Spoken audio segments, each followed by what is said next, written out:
Hello everyone, welcome back to Danger on Delmarva. My name is Rhonda Franny Jefferson, and thank you so much for taking some time to listen today. Today I'm introducing a shorter episode called a Minisode. These Minisodes will include updates, if available, on any previously covered events, reporting of events that have a shorter backstory, or those events that are still in progress, such as a crime where arrests have been made, but the full story has not yet unfolded. In some cases, such as many of those in this episode, the events coincide or they are related to events that are happening on a national scale. If the story is about something that is still unfolding, that may become a full episode in the future. So if you are new overall to the podcast, what I do is cover events that have taken place on the Delmarva Peninsula. And this includes the northeast part of Maryland, all of Delaware, and Maryland to the west of the Bay Bridge. Before I get started, I do just want to say that this podcast reflects my personal interest in true crime, disasters, and tragedies, and more importantly, the exploration of how or why an event occurred to try to understand the reasoning behind the acts and decisions of others. I mean, no disrespect to any parties mentioned in the podcast. I have obtained facts for this information through all publicly available sources from the internet, the YouTube, or any other documentaries available. In some cases, personal observations about the area or knowledge about certain areas may be discussed. This podcast is produced for informational purposes, and as I have gleaned the information from publicly available sources, I cannot guarantee that everything involving accuracy, completeness, or validity. I or my podcast cannot be held responsible for any errors, misinformation, and time delays, such as there are further updates after the publication of the episode. As a warning, each episode may discuss injury, death, emotional and mental health, and may contain triggers regarding certain instances. So recently we celebrated July 4th. And what does that mean for the July 4th weekend on Delmarva? These days are filled with barbecues, grilling, beaches are open while people are flocking to the open outdoors for a first time in a long time. All along the east coast of Delmarva, hotels are filled, traffic is heavy, tax-free shopping at the Rehoboth Beach outlets abounds in Delaware, and a wide variety of restaurants and bars are open to help fulfill a tourist's evening. In Rehoboth, mimicking an event from 2018, a 45-foot portion of the Henlopen Hotel's facade fell off. A facade, or an outward-facing piece of architecture that is usually used to hide something that is not aesthetically pleasing, fell to the boardwalk below. In 2018, part of the facade facing the beach at the Stuart Kingston Gallery fell off for reasons that were never determined. According to Google Maps, it is less than 500 feet between the gallery and the Henlopen Hotel. So far, reports are that the structure of the hotel building itself is safe, but it is concerning, especially as it comes so close after the condominium collapse in Miami and the gallery incident. It was extremely fortunate that no one was walking beneath this when it happened. The piece in question that fell off the hotel covered a metal framework, according to the hotel manager. This type of facade is on more places on the hotel, but they have been inspected and found to be in good condition. According to Rehoboth Beach City Manager Sharon Lynn, she has pondered whether or not the city code needs to be more strictly enforced. To me, the most shocking part of this story came when Lynn divulged that buildings are inspected annually, but that no report is required to be filed with the city. My thoughts on this particular piece of information is that it's hard to determine when any weaknesses started to show. I'm no engineer, but the beach towns along the coast are exposed to humidity and vast weather changes. Reports would not only be beneficial for that one building, but may also show any patterns or trends in building safety or lack thereof. Now, just down the road from Rehoboth is Ocean City, Maryland, and I expect that this July 4th weekend the town was vibrant, especially compared to the 2020 summer. Hopes were that things could get back to normal, or as close as it could be this year. But things did not really get off to a good start. A water main had broken on July 3rd, slowing traffic as one lane had to be closed to handle the repair. And coming from someone who's worked in Ocean City, a lane closure in the middle of summer will cause a huge traffic backup, even if it's just closed for a short time. Soon, the city offices also started to receive a lot of calls about the parking charges. The city creates a lot of revenue through parking, and if you've ever tried to park in Ocean City or any other similar resort town, you may feel a sense of elation just to find a spot. While that feeling may be dampened by paying a parking fee, that's really not unusual for many towns, much less one that relies on tourists. Many people, though, received a shock when they were not able to use their cards and or they did not have the balance or available credit that they expected. All of these drivers used a parking meter kiosk. Those that used the app for parking did not experience any issues. So the reason they may not have been able to use their card or didn't have an accurate balance? That's because Flowbird, a third-party processor who processed the payments made at the parking meters, had decided to do an update on July 1st. I personally would question why a company would run this update on a day that was extremely close to one of the busiest days of the year in many towns that they actually processed for.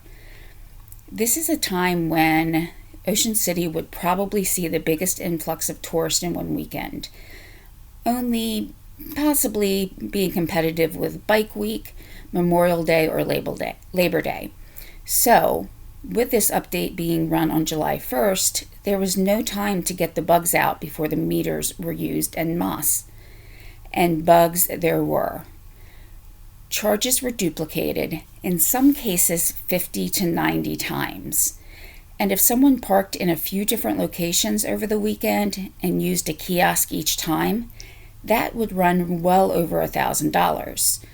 To give you an example, a 5-hour parking cost is $6.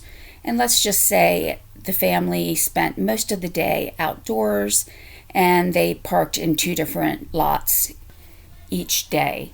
So that would be 4 different parking events, and 4 times 6, of course, equals 24. And if that was charged 50 times, that's $1,200. Think of it if it was a duplicate charge 90 times. The city shut down the parking meters so that people would not be charged the duplicate charges. However, this cost the town anywhere between $15,000 and $20,000 in revenue. Now, if people had used their debit cards, this would also have an immediate impact to more than just the vacation.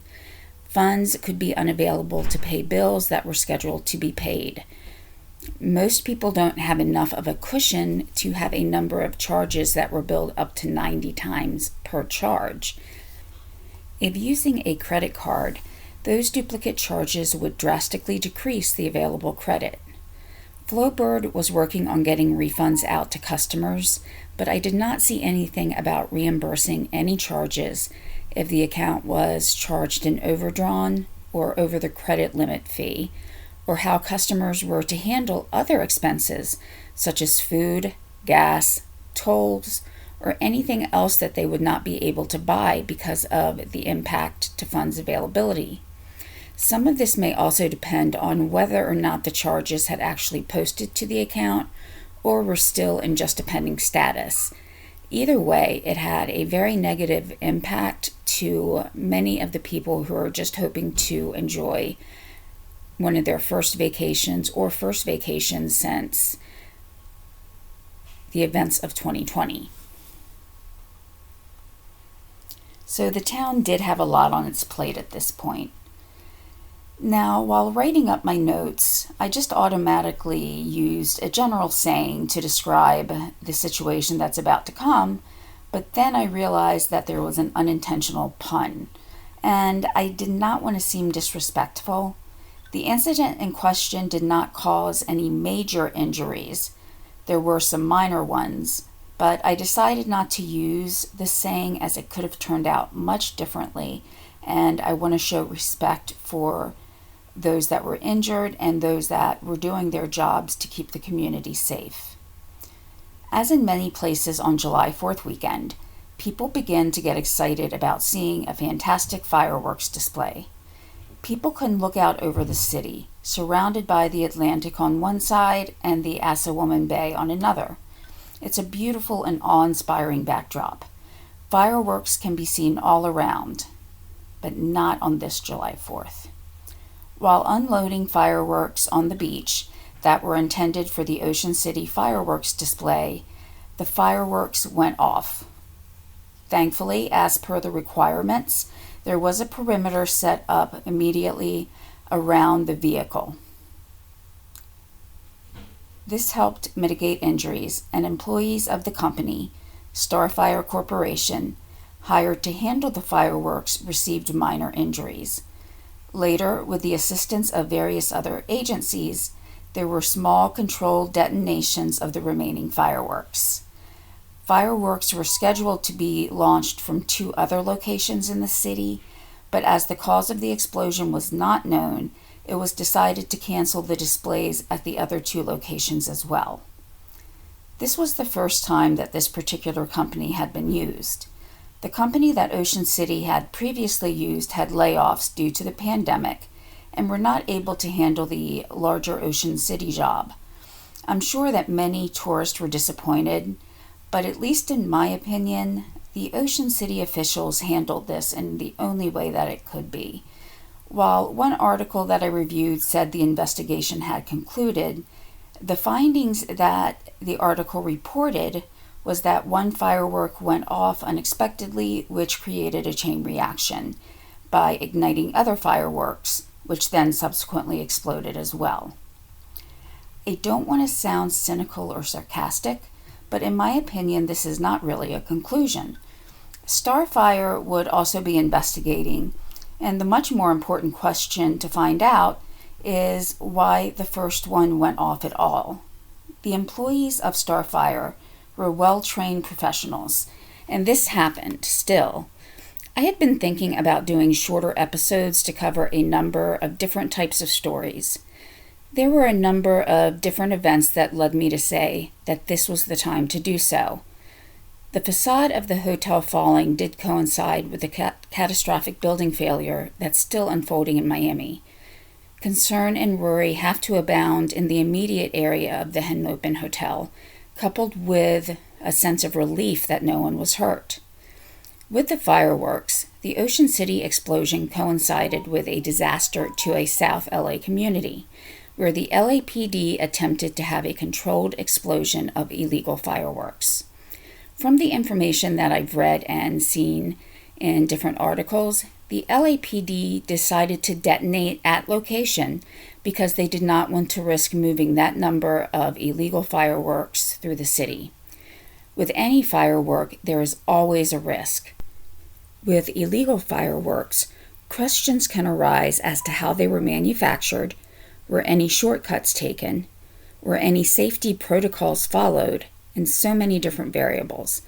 In this case, there were 5,000 pounds of fireworks, which did include homemade devices. The explosion in LA injured 17 people. That was 17 people who were just in their neighborhood, sitting in their home or taking a walk, anything. And then there was this explosion. Approximately 75 people were displaced due to the damage on their homes. The truck that was being used to control the detonation, a bomb squad truck that included an iron chamber, somehow either failed to control the blast or the explosion happened before expected. These were also well-trained professionals, and it shows that some things, such as fireworks, can be dangerous and unpredictable even when in professional and learned hands. Ocean City was cautious, and that caution of leaving a buffer zone while unloading fireworks was sufficient enough to keep the beachgoers from harm. It just so happened, too, that this week I've seen a few incidents of firework danger show up in my YouTube suggestions. One was a list of when fireworks injured or even killed people. These incidents ranged from non-trained people experiencing injury to professionals that had an event go awry, leaving spectators injured. Another episode was in regards to a fireworks factory that, like the explosion in Ocean City, seems to have just started with one firework, which led to more explosions and even took the life of firefighters, caused property damage, and helped erode the trust that a community had in its leaders. The city code inspectors who inspected the factory failed to show any foreshadowing of danger, just like the inspections in Rehoboth, or at least that we know of. This community relied on its inspectors to ensure that the fireworks factory operated safely, yet there were a number of safety issues found even after the fires and explosions had leveled the factory. While I'm not saying that in all of these cases that unexpected events are caused by complacency, we may question, though, how much of a role this played in these events. In a previous episode, I said that while the actual cause of some highway accidents was a load shift, I thought that the overall factor was complacency. Load shifts are known to be an issue, but we're left to wonder how seriously that is being taken. We also may wonder if city inspectors thought that the facade looked safe, and as nothing happened before, it was fine. Software upgrades take place all the time and there are no bugs, but that doesn't mean it won't happen. Then we have the Ocean City fireworks situation, where the fire marshal acted in an abundance of caution, helping to stave off injury to those who were around the unexpected explosion. Maybe these different events should make us question things about how things are done, if safety protocols are always followed, or do we sometimes fall into a rut, doing things almost mechanically, and we assume that each time things will turn out exactly the same, even if our attention to detail has waned. So again, not what Ocean City had expected for its return to normalcy, but I'm sure they feel thankful that it was not even worse. So we head a little further down south and we encounter Assateague Island, a stretch of land that flows from Maryland into Virginia. The Maryland portion is known as the National Seashore, and it is managed by the National Park Service. Assateague, as well as Chincoteague in Virginia, is known for its ponies, though primarily in Chincoteague. However, some still make their way to Assateague in both Maryland and Virginia. Some of my fondest memories include vacations spent in Chincoteague, walking around in an idyllic childhood, meeting a cat that I named Ginger and that I visited every day during vacation. And I was shattered when we left and had to leave her. Though she did live next to the water and seemed to have a nice fresh catch each day that someone had left her. I visited the parks and beaches, and I've been fortunate enough to encounter the ponies. But I was also lucky. There are areas that are forbidden to visitors. This is for both the human and ponies' safety. The ponies are wild. They are thought to be descendants of horses that made it to the shore when a Spanish galleon sunk off the coast hundreds of years ago. The Chincoteague pony is an actual breed in and of itself and possesses characteristics that are unique to them.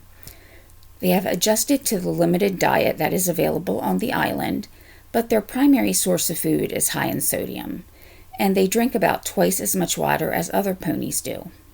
One summer, while in my early 20s, I visited Assateague and Chincoteague at least 4 times. I saw a horse that I named Clyde in the first 2 visits. He was in an area that was open to the public, so I was not breaking any rules. Chincoteague ponies, even though some are in Assateague, do have a thicker coat than some other ponies. I think I named him Clyde because he was larger than many of the other ponies and he reminded me of a Chincoteague version of a Clydesdale. He was docile and not wild like they are supposed to be. I went back times 3 and 4 just to see him. I saw him one of those times, but I did not try to get close to him. I knew that if he were to be startled, I would not stand a chance against one large hoof coming back and kicking me. We can ask the woman who was kicked last year on Assateague National Seashore. There was a video that was viral about that. Then again, unlike this woman in the video, I would not get upset that the pony was sniffing my things, then hit it with a plastic shovel. I mean, she has to realize she's actually at his home, but she hit him with a shovel. So I could start getting into the Chincoteague pony penning right about now. If you're not familiar with what that is, I will also leave a link to that in the description. All of the sources that I used will have a link in the description. But there are different people who have different feelings on the Chincoteague pony penning, and we may or may not do an episode about that later, depending on the amount of information I can find. But why should we be concerned if a horse is not wild? The horse becomes used to human interaction. They approach people in cars, and they are not cognizant of all the dangers. On July 6th, a mare was found deceased in Assateague Island, Maryland. It is believed that she and her foal were injured in a hit-and-run accident earlier, and the mare succumbed. The foal is still recovering, but seems to be doing okay, except for the fact that her mother, that is supposed to nurture her, is gone. Now, while also in either my late teens or early 20s, my mother and I did go down to Chincoteague, and there is a park that you can drive around, observe things, and the roads are very clearly paved. While doing so, we saw this small animal who seemed to be lost. He was approaching cars, and it concerned us.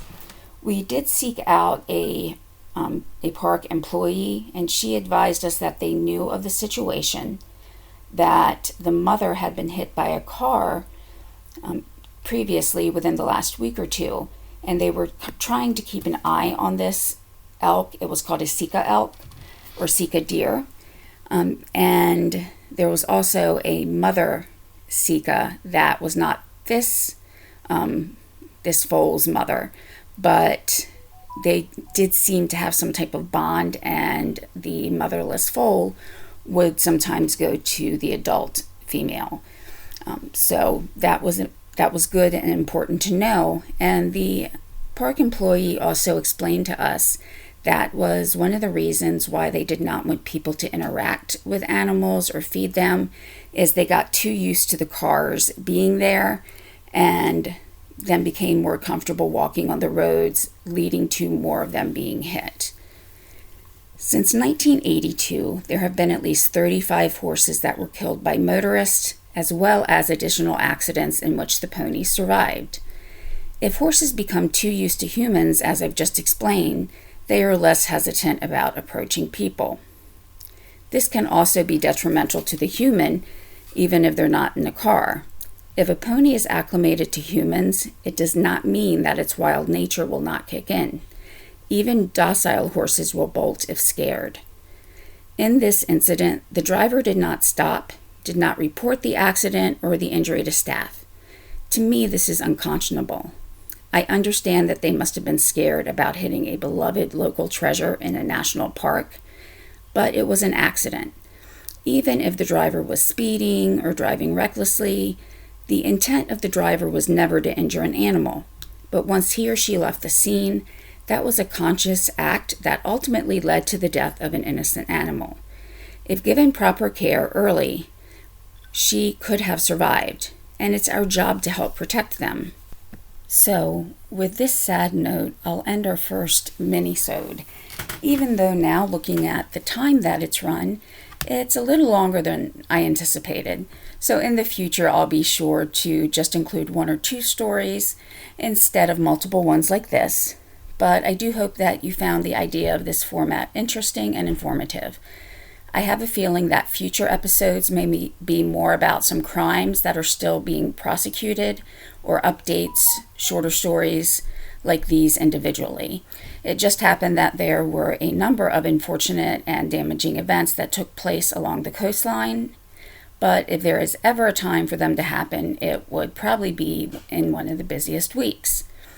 Now, if you do have any suggestions or feedback about this type of episode or any of the other episodes, please leave a comment or send me a message. My email and Facebook information will be listed in the description along with my sources. Usually, I can get back on Facebook a little bit quicker than by email. If you would like to support the podcast, please like, rate, or leave a comment, as this will make the algorithms find the podcast easier. So until next week, have a great one, and I'll talk to you then.